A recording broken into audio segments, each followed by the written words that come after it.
Hello, and welcome to the Health Tech Marketing Show.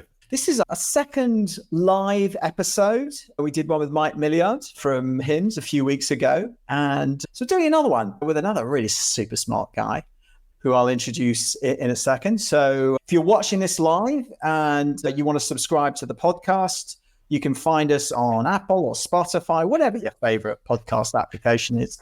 It's the only health tech marketing thing out there, I think. So do subscribe. This is episode, I think, 40, and we've got plenty more coming. We're going to do these every week. By the way, if you also want to watch the recording, I think this will be available on LinkedIn, but it'll also be available on YouTube. So you can find us on YouTube there as well. So I want to say a big thank you to you if you're watching, and also a big thank you to my partners in doing this. We've got basically two sponsoring companies, my company, Health Launchpad, and then HIMSS, who've been a partner with me since the get-go with this venture and this podcast. And I'm very grateful to them for their support. Anyway, today we're going to cover a topic we've actually never really touched on this show, and that's analysts, which is I think an area from a marketing standpoint that I think is not really as well understood and as well leveraged as it should be. When I ran my own software company, we did a lot of work with analysts, and we found that when we got it right, it was extremely helpful, both in helping position us to prospective customers, but also in terms of actually getting partners. In fact, we ended up merging with another company, because one of the analysts actually recommended that we meet and we talk. And so you never know what's going to happen through these relations with analysts. So with that, I'm going to welcome to the show John Moore the third. John is the managing partner of Chilmark Research. And so John, tell us about yourself and tell us about Chilmark.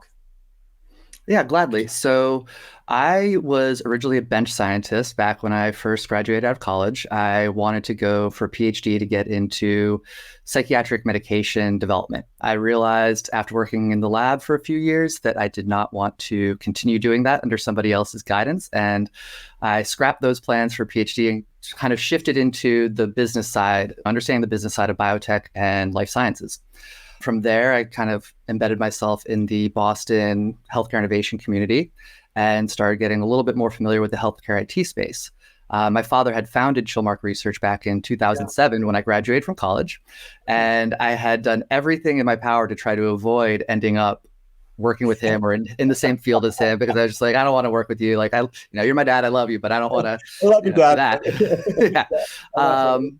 But after working around the space and kind of talking to other startup founders, I decided to pursue my own startup in the mental health space that was trying to create a daily log of a patient's response to their medication or their treatment regimen for patients receiving behavioral health treatment.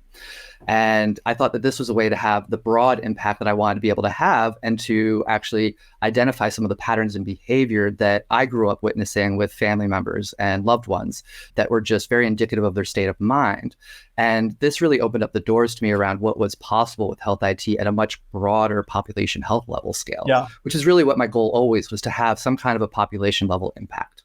Well, and actually, it would be remiss of me not to mention that where we first met was we were both early in our startup lives in the Startup Health Pavilion at the Connected Health Conference, when this whole space, or the digital health space, was called Connected Health.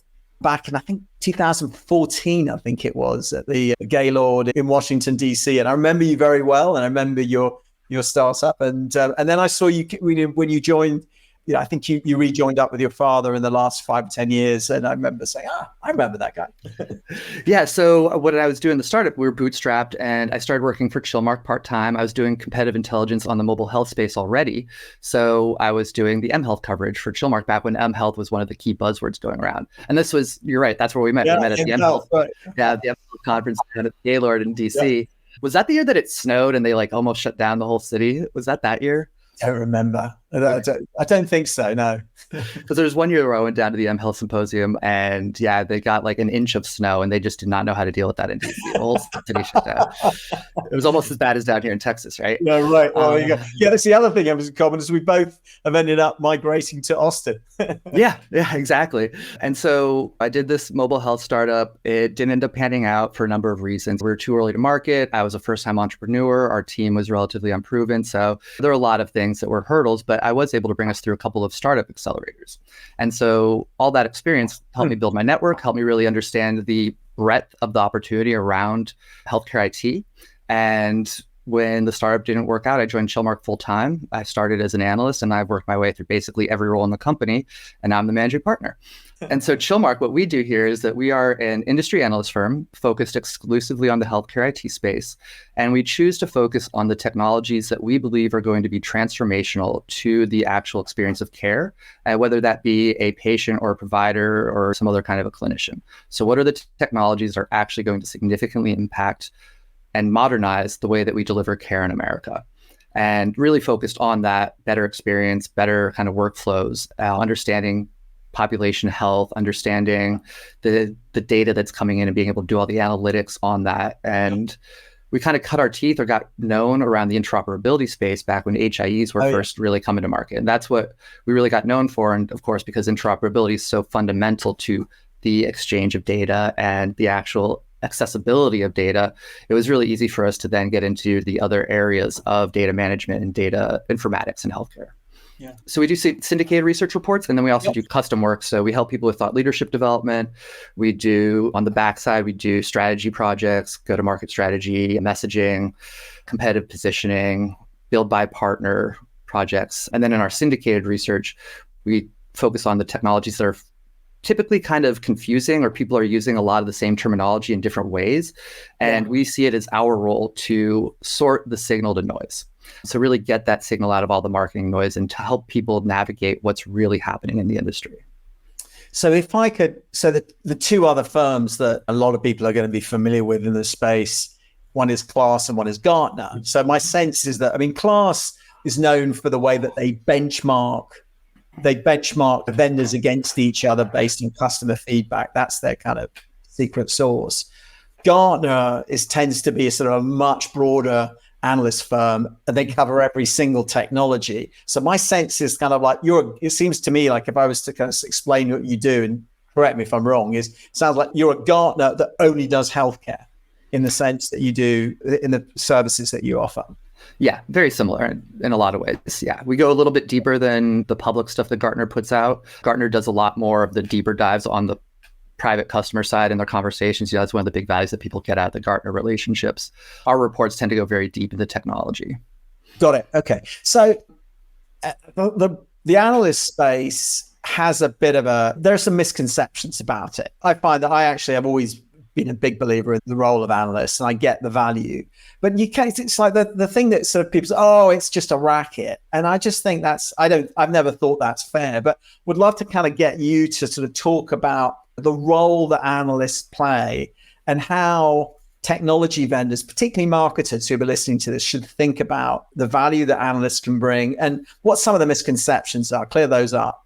Yeah. So some companies, they are pay to play. I'm pretty sure JD Power is one of those. I don't know. But there's definitely companies that you can kind of pay to get good ratings, or you know how to game the system.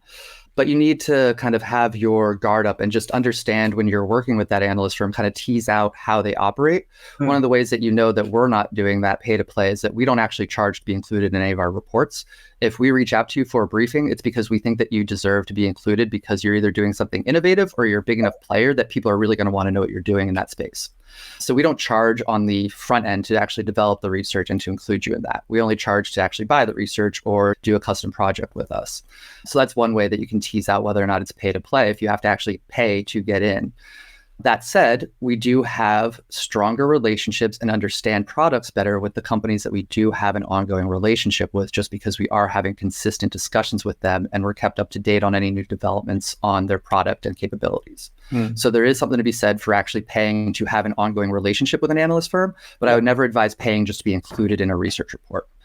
So as far as kind of the role that we play, it's twofold. So for Chilmark Research in particular, and I think a lot of the analyst firms, the stuff that we push out publicly that's syndicated, it's meant to be educational. It's meant to help the industry move forward and really navigate what's happening in the industry.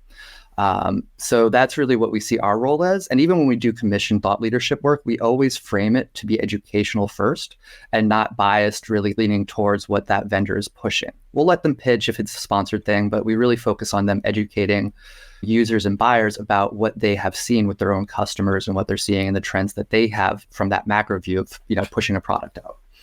And are your customers, are they the healthcare systems or are they the vendors or both? It's both. So we have a mix of, we got payers, we've got investors, private equity, VC, corporate investment. We've worked with some of the big tech disruptors like the Googles and Amazons. And we always write with the end user in mind. So if we're writing about a payer product, we're writing about that to be focused on the payer user. We don't really do a whole lot on the payer side. We really focus on the provider and patient, kind of the actual care delivery part. And so we really look at what are the buyers going to want to know about this space and try to frame our research in that context of defining what are the differentiating capabilities between these different solutions. How do you think about aligning your strategy prerogatives with what's out there and what features you need to actually meet those strategic initiatives? So we really try to align with the buyer community or the end user first and foremost. But then our customers, like the vendors, they come to us for the competitive intelligence and also just to understand how they can do better around positioning their product relative to their competition, what they should be leaning into in their messaging, like what's unique about them. We help with that. So yeah, we always write with the end user in mind, being largely the providers or the patients. Well, messaging is clearly something which would be of huge value to marketers. There's a lot that's a value, but that really stands out. I mean, just a lot of the people who listen to this podcast or watching the show are marketing people. And so they're either on the pure play marketing or product marketing.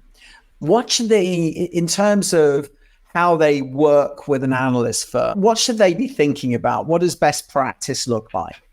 Yeah, so as a marketer, the best practice is to not try to sell us on your BS. Don't try to just give us your marketing spiel. We're doing this every day. We're talking to experts. We're talking to SMEs and KOLs every week. Yep. We have hundreds of calls. Like each one of us has hundreds of calls a year.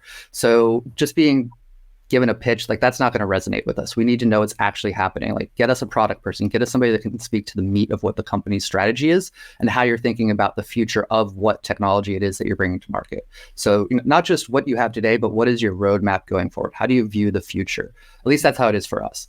But as a marketer, you want to have these relationships with analyst firms because I don't know how many people that are listening to this are aware of this, but there's a series of ways that people kind of go through the funnel of being a buyer. And there's a few different things that specifically really trigger or that these buyers tend to listen to. One of those is their peers. There was a study that you and I were looking at that shows at what stage different people look at different resources, but then also there's also what has the most impact. And so I forget what study this was, but it basically showed the Sixth Sense. Is this the recent Sixth Sense buyer study? So that one was showing how many, what percentage of buyers look at different resources through their buyer journey and where, which I thought was really interesting too. But then there was another study that actually showed the relative value that people get or relative impact on the decision-making process. And so number one is trusted peers. If your peer says that this is a great product, that's the biggest thing that you can get. So having a really strong influencer advocating for your product is number one.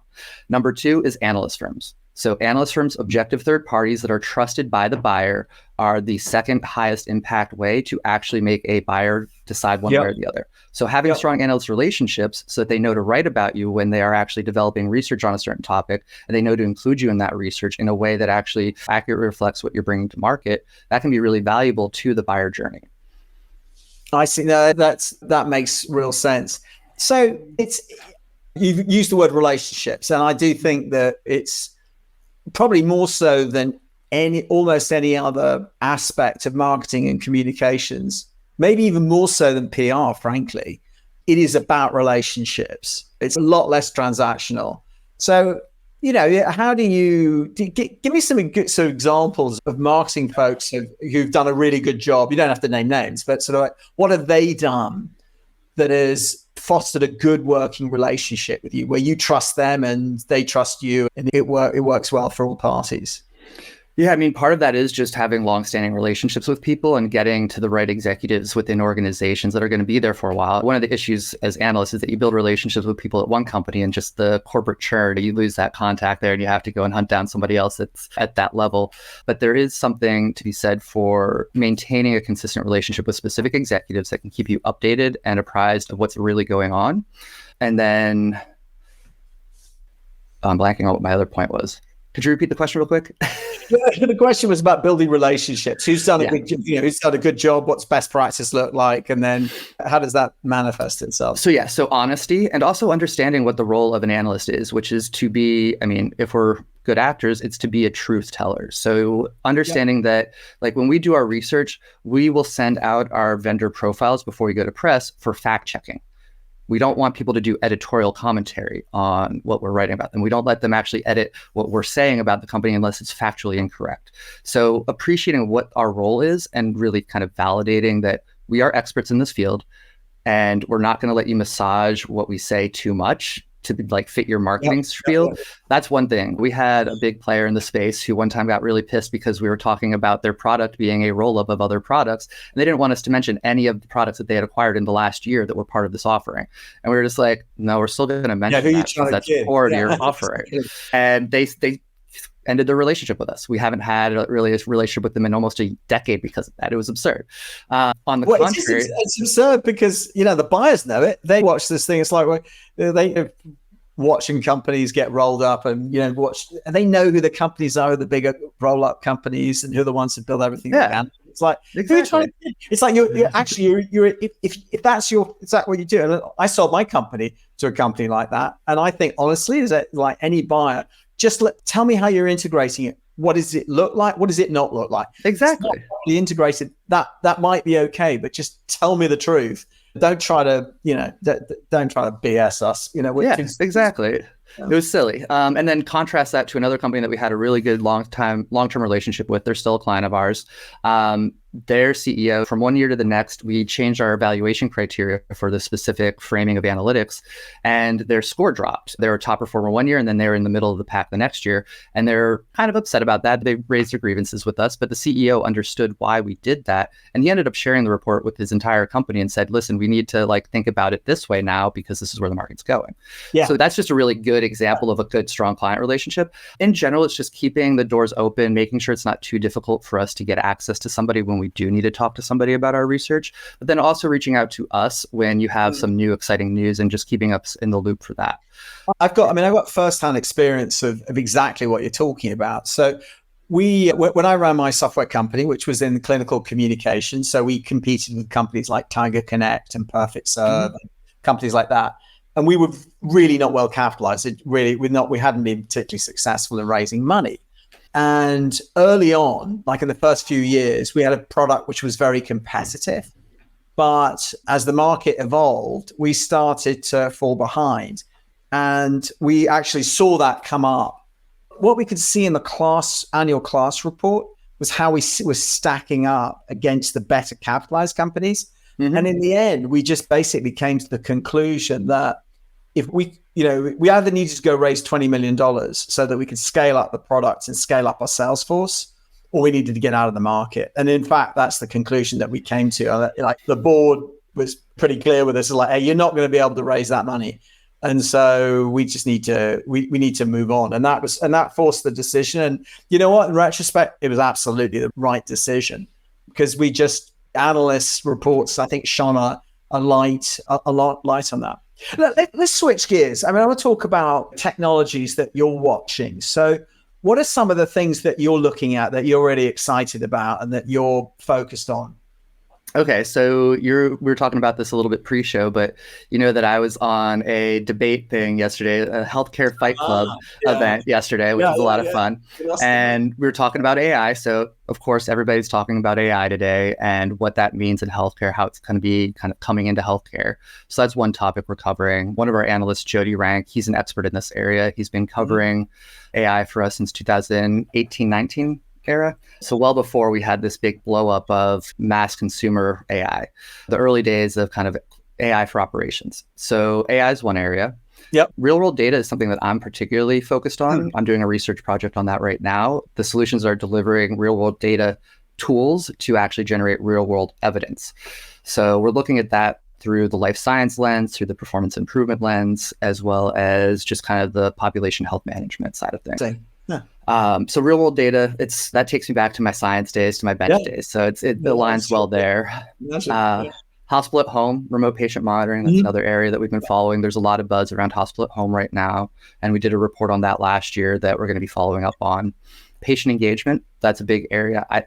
Personally, I think that's going to be a really big thing in the next year and a half. There was a big push for patient engagement, 8 years ago, 9 years ago, something like that. And it kind of, like all these things, it ebbs and flows. And I feel like we're getting to the point again where all this focus on the need to bolster finances and improve margin on the care provider side, they're really going to start focusing on getting those patient engagement solutions that are more modern and more engaging to actually help keep patients retained within their network, help keep patients coming to them for closing gaps in care. True consumer-like applications, right? Yeah, exactly. So creating that engagement and improving that digital experience for patients before they even get to the doctor. A lot of these solutions are kind of clunky right now. They're still kind of figuring out where to go, but there's been a new wave of innovation, especially with all these AI tools that can help simplify certain things, can help with the in-basket issues that providers are facing. But I think that patient engagement is going to be a big question area. A question on AI. So, because we've got several clients in the space, and one really hot client in the AI space. And actually, we're going to be doing an episode in a few weeks specifically with a couple of healthcare AI entrepreneurs. But AI adoption by the healthcare providers, is it still at the level where people are talking about it? Is it happening? Do they really understand the benefits? Like, take something like, what's called ambient AI, right? Which is transcribing real-time transcription of patient-physician conversations and then structuring that and putting it in the record. Is that something that when you talk to the healthcare providers, do they get it? Do they need to be educated about it? Where do you think the state of that is? So yes and yes. So yes, it's... Remember the questions were. So we're still early days. I think a lot of providers aren't fully aware of how much AI is starting to already get embedded. That's probably somebody more on the tech team, the CIO team. They're probably going to be more aware of what's going on with new tools than even the end user. I think that there's some trepidation around it right now. There's a lot of insecurity around kind of the liability concerns and a lot of just lack of clarity around that. And some of these tools are black boxes, which personally, here at Chilmark, we advocate against it being a black box algorithm. You need to be able to audit these algorithms to understand how it gets to the recommendation, if it's making any kind of a clinical recommendation. Right. I think that for certain use cases like LeanToss, they've got a great AI for ops tool. Epic's getting into that area. A couple of other companies are getting into kind of how do you utilize your resources? How do you make sure that your OR is actually getting used as much as it can be? Those types of AI are definitely going to be really useful. Scheduling, making sure that you have the right number of nurses on each ward, things like that. Like that has a realistic application, and you don't necessarily need a human in the loop as much for that one because it's more deterministic. When we're talking about kind of there's less patient risk, right? Yeah, exactly. There's less patient risk, and it's also deterministic. So you punch in the same thing and it'll probably give you the same result. Whereas predictive AI, you punch in the same prompt and it won't necessarily give you the same output. So with the predictive AI, I think that that's where there really needs to be a lot more education as these tools start to emerge, is just making sure that the users fully understand that they still need to exercise their best judgment, because as good as some of these models are, it's just been proven every time there's been a new technology leap in this concept of AI, from Watson all the way through where we are today. It always shows that if you have a human in the loop, the performance is so much better than a human on its own or the algorithm on its own. And we're just at a phase right now where we can't be just trusting these products to give you the perfect information. So you still need to exercise that human judgment. And I think that's where the education really needs to happen, to make sure that people that are using these are fully aware of that and don't just default to just like trusting the AI every time, because that's when things can get a little risky. But I think we're getting there. It's interesting. I was talking to someone yesterday who runs it's a European-based company, I think, that basically does validation. And they do validation primarily for companies that are applying to the FDA. So it's more on the life sciences stuff. But he said that a year ago, they'd say we're in the sort of AI validation space, and people would look at them like, What's that? Why would anybody need that? Now everybody's like, oh, you do that? Oh my God, so we really need that. So I think it's a big change that's happened in the last year. Is people have woken up to the fact is that this is coming, and this is not coming, it's here. Yeah, and it's real. Yeah, and it needs to be, and that you needs to be sources of trust and sources of validation. Let's talk about the buying landscape. Where do there's a lot of talk about where budgets are at. Has the healthcare provider space, has it recovered? What's your take on the market? If you're trying to sell a technology solution with a long sales cycle and a big price ticket, what are you facing right now? So honestly, I usually look at the Kaufman Hall reports. Becker's always announces when there's a new Kaufman Hall report that comes out around the financial health of the just industry writ large from their clients. And so I find those to be very valuable. And what Kaufman Hall has been showing is that we are starting to get back in, more organizations are getting into the black.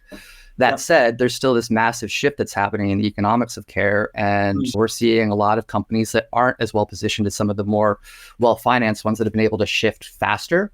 We're seeing a lot of other companies like community hospitals, smaller providers, rural hospitals. A lot of those are struggling right now just because their volumes are lower. And I think that's just something that we need to navigate. We're going through a significant transformation in the healthcare industry across the board right now. It's very politicized. There's a lot of that going on. There's just a lot of changes. And so weathering the storm is very much still top of mind for a lot of organizations that are a little bit slower to innovate or a little bit less funded. Typically, they have a higher share of the Medicare, Medicaid population. They're typically not as financially wealthy to begin with. So if you're selling into the space, you go after the ones right now that are the innovative groups, right? But everybody's trying to sell them. Everybody's trying to bang down their door.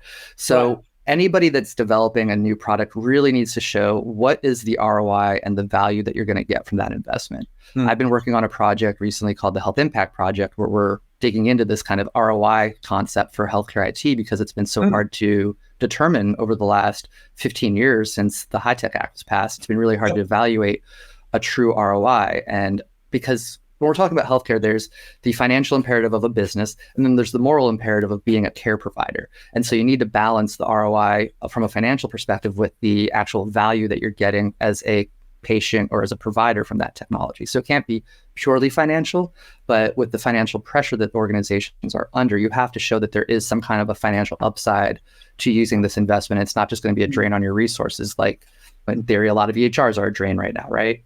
Yeah, but the ROI thing, okay, everybody knows that, right? But the challenge I always found is so we would come up with an ROI model. And it actually was one which we co-developed with the CFO of a hospital. And we were more conservative than he was in what we thought the impact of our solution was on his hospital. And we came up with a piece of research that said, or a case study, not a piece of research, a case study that proved how we solved this hospital $2 million a year for $50,000 a year investment. So 40x ROI. And it was early days of the clinical communications space. So it actually ended up on the front page of Healthcare IT News, which was pretty cool. But trying to get a buyer to accept that ROI calculation or just accept it, they was like, oh yeah, we don't really believe that. So I think everybody struggles with how do you develop a credible ROI calculation or system that a buyer is going to accept. Yeah, so that's actually what we're trying to do with the Health Impact Project. We're trying to have this be a collaborative where we get a lot of different stakeholders involved in the process of developing a model that can be kind of agreed upon, like good accounting principles, right? Like GAAP, generally accepted accounting principles. So we want to kind of come up with some kind of a model like that can then be tweaked for the different use cases, but you can weight the different kind of strategic initiatives or the strategic alignment. So you can weight how much is the financial ROI, like how valuable is that to you for the strategic initiative that you're following versus the patient outcome or the patient experience side of things. There is no generally accepted like good ROI calculation right now or good ROI model for health tech. And there have been a number of articles in Health Affairs and some of the other like digital health journals about this. And there were some really good people out there that are studying this, but there hasn't really been something that's been accepted across the industry. And that's our goal right now, because it's holding us back, I think, in a lot of ways, not being able to validate that, and the skepticism, to your point, that buyers have around anything that the vendor is putting forth. It's hard. It's Very really interesting. hard. That's really well. When you've developed that, let's get you back on the show, because that sounds really interesting. Okay, this has been a great conversation, and I think I'm hopeful that anybody listening to this who's sort of maybe a bit skeptical about analysts will be less skeptical, because they should be, particularly with you, because you're such a good guy. So as we wrap up, well, I want to ask you a question, which is, you talk to so many buyers, and you see so many vendors and the way that they sell what they do.